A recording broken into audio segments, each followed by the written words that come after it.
السلام عليكم ورحمة الله وبركاته. ومعانا فيديو جديد. معكم فيه دكتورة آية. بس المرة دي مش هنتكلم عن أدوية. المرة دي هكلمكم عن الكلية وخلاصة ال5 سنين صيدلة وايه الحاجات اللي هتنفعك، سواء كنت في السنة الأولى أو التانية أو التالتة أو الرابعة أو الخامسة من الكلية. هيفرقوا معاك جدا في شغلك في المجال اللي هتكون حابب تدخله.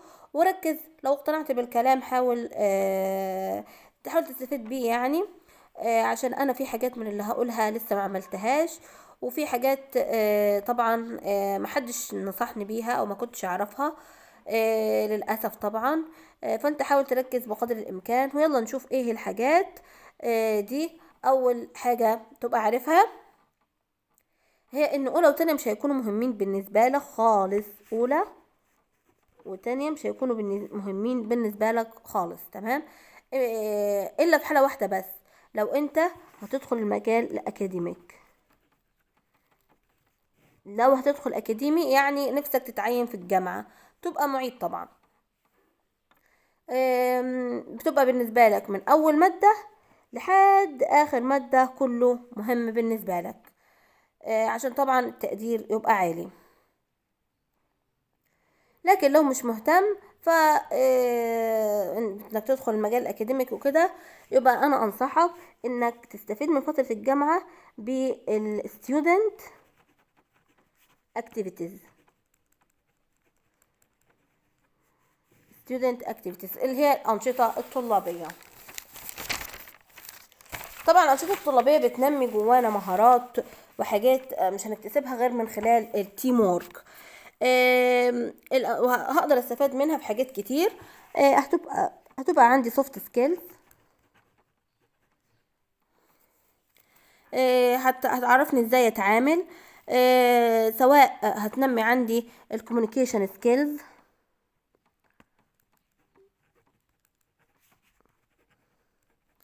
برزنتيشن سكيلز،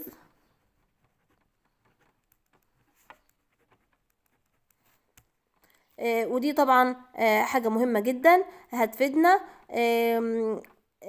تاني حاجة، لو انت داخل النشاط الطلابي مثلا مهتم بالمحتوى العلمي او المحتوى الطبي، فانت برضه هتستفاد من الحكاية دي، وهتبقى سابق عن زمايلك في معلومات كتير عندك بسبب انك دخلت النشاط الطلابي ده.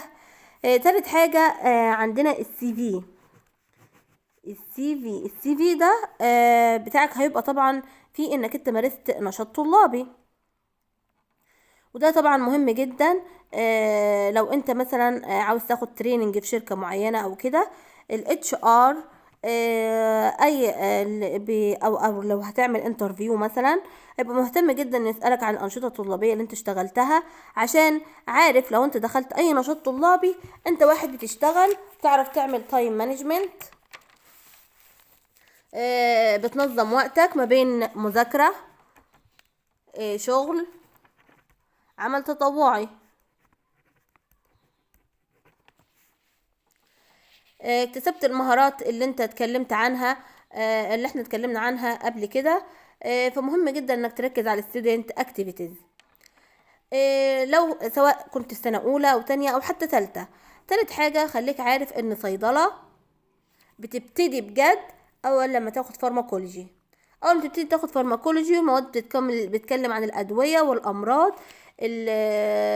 هنا بقى بتكون مهم جدا انك تركز وتذاكر بشكل كويس، عشان الحاجات دي هتحتاجها، وحتى ممكن اصلا تحتاج تذاكرها تاني بعد ما تخلص فترة الجامعة خالص، عشان طبعا تطور من معلوماتك وتسترجعها والكلام ده كله. يعني انا عن نفسي خلصت، بعدين حضرت دبلوم كلينيك عشان استرجع المعلومات، لان في حاجات كتير لقيتها سقطت مني ونسيتها.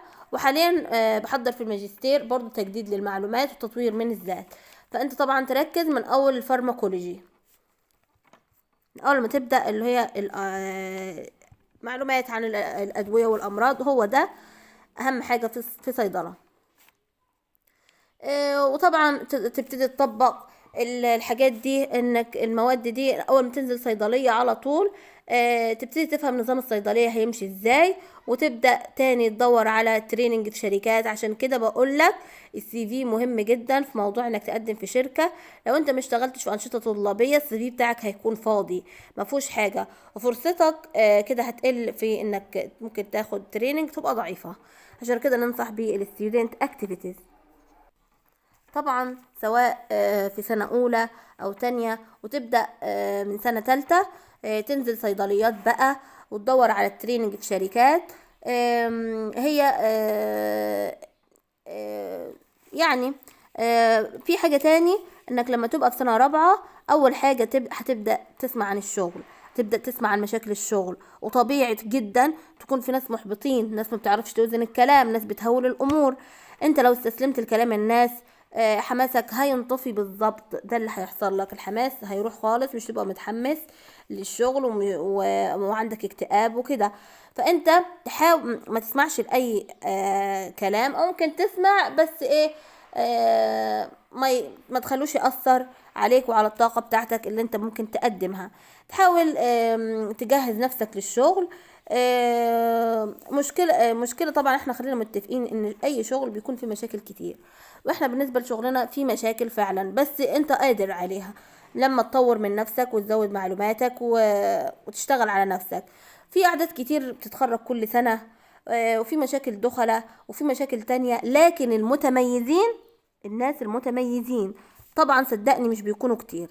فانت لو اشتغلت على نفسك في اي كلية، الكلام ده مش عندنا بس، فانت تحاول تخلي نفسك متميز. احنا عاوزين النقطة دي، كل واحد يشتغل على نفسه يبقى متميز. وطبعا لو اشتغلت على نفسك بشكل كويس في سنين الكلية للشغل، يعني بتجهز نفسك للشغل، صدقني بعد ما تخلص اي مقارنة هتدخلها مع اي حد انت هتكسبها. في اي شركة انت عاوز تاخد تريننج فيها، لو انت شغال على نفسك وبتنمي مهاراتك هتكسبها. اي شفت في صيدلية عاوز تاخده دي في حالة واحدة بس، لما انت تركز على نفسك وتحاول تطور من السكيلز بتاعتك او مهاراتك وانت اثناء الكلية. لان الجامعة مش بتؤهلك لسوق العمل بشكل كامل خالص. الجامعة بتديك المحتوى العلمي وتسيبك مع نفسك، اما الشغل انت اللي بتعمله، هو ده اللي بيفرق وبيخليك متميز جدا عن غيرك في الدراسة. الجامعة لا تؤهل بشكل كامل لسوق العمل، فانت لو فاكر انك مثلا هتذاكر كويس عشان كده تطلع تشتغل على طول، فده غلط كبير جدا ومش بيحصل تماما. عشان كده انت محتاج تركز على مجالات العمل. آم، الحمد لله احنا في صيدلة مجالات العمل كتير جدا واسعة بشكل كويس. عشان كده لو تقدر تدور تقدر تدور في اكتر من مجال. في مثلا لو مهتم بمجال الصيدليات، فانت مثلا محتاج تشتغل على نفسك موضوع تنزل صيدلية بدري، تحاول تطبق بين الحاجات اللي درستها في الفارماكولوجي والامراض وكده وفي الواقع بتاع العمل اللي هو الصيدلية.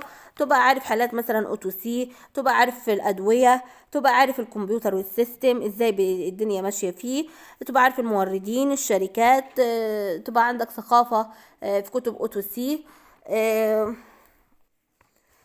تزود معلوماتك بشكل كويس في الحاجات دي. تحاول تتعامل مع صيادلة مثلا ينقلوا لك الخبرة بتاعتهم اللي انت مثلا محتاجها. برضو تنزل صيدليات كتير، انت كده تبقى عامل سي في كويس جدا فيما يخص شغل الصيدليات. بعد ما تخلص لو قدمت السي في ده لأي سلسلة أو أي صيدلية أنت عاوز تشتغل فيها عمرهم ما هيرفضوك. وهكذا باقي المجالات، مثلا مجال السيلز والماركتينج اللي هو الميديكال ريب، تعرف المهارات اللي انت عاوزها، مثلا التعامل مع الدكاترة، المجهود البدني، اللف بتاع الميديكال ريب هل هتستحمله ولا لأ. تحاول تطور من مهاراتك في موضوع السيلز والماركتينج ومهارات التفاوض والكلام ده. هكذا مجال برضو البرودكشن. اي مجال اعرف ايه المهارات اللي انت تعرف ايه المهارات اللي انت عاوزها علشان تكون متميز. بعد ما تخلص هيكون معاك سي في محترم تقدر تقدم بيه في اي مكان انت عاوزه، وهيفرق معاك جدا الكلام ده بعد ما تخلص. تعمل اللي قلتلك عليه في سنة أولى أو سنة تانية تالتة رابعة خمسة.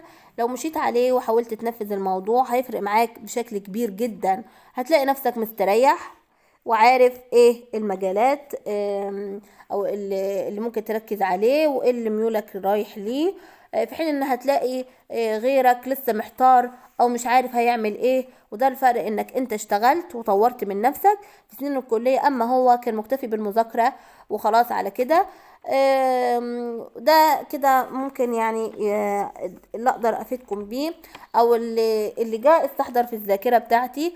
لو حد عنده اي سؤال في صيدلة يا ريت يكتبه في الكومنتات، انا هحاول اجاوب عليه، وان شاء الله ممكن اعمل عنه فيديو كمان. ونشوفكم في فيديو جديد، وما تنسوش تدعمونا بلايك وتعملوا سبسكرايب وتشغلوا الاشعارات ليصلك كل جديد اول باول. والسلام عليكم ورحمة الله وبركاته.